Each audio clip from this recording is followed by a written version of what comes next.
Hello, I've decided to record just a video with the procedure, okay, and then so as not to repeat it every time.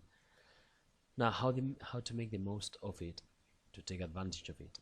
Ideally, you should listen to the podcast, okay, and listen out for interesting language and expressions. I'll give an example of this. Well, first of all, this is the podcast, okay, learning English, 6-minute English. You can just go to Google, you write 6-minute English, you type it in, and then you get it.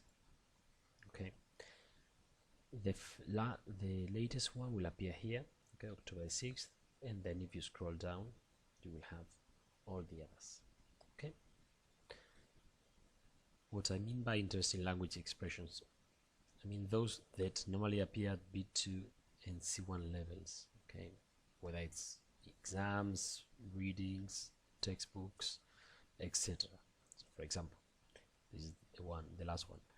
You have something that comes naturally to some people. So you can say come naturally, come easily. This is an expression that appears at C1 level. Okay, something comes easily, something comes naturally to you, meaning you find it easy.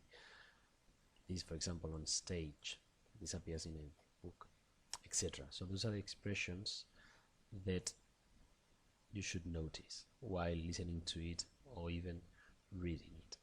Okay, and then you can just follow instructions in the video to practice and hopefully learn something.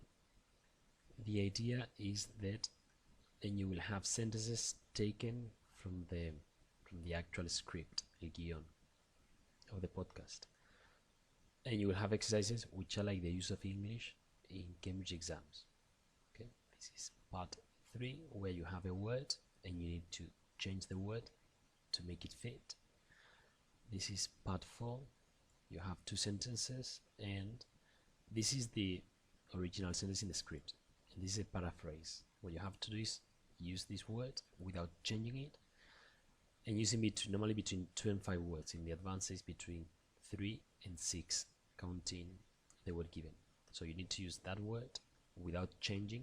And if it says get, you can't say got.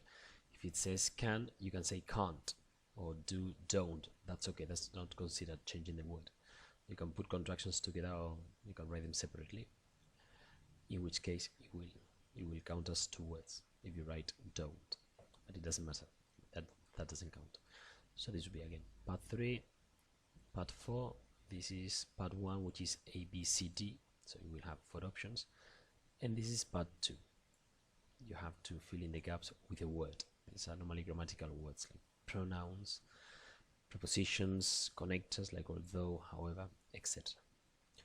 So this is the general procedure. In the future, I'll just be explaining each podcast. Thank you very much. Bye.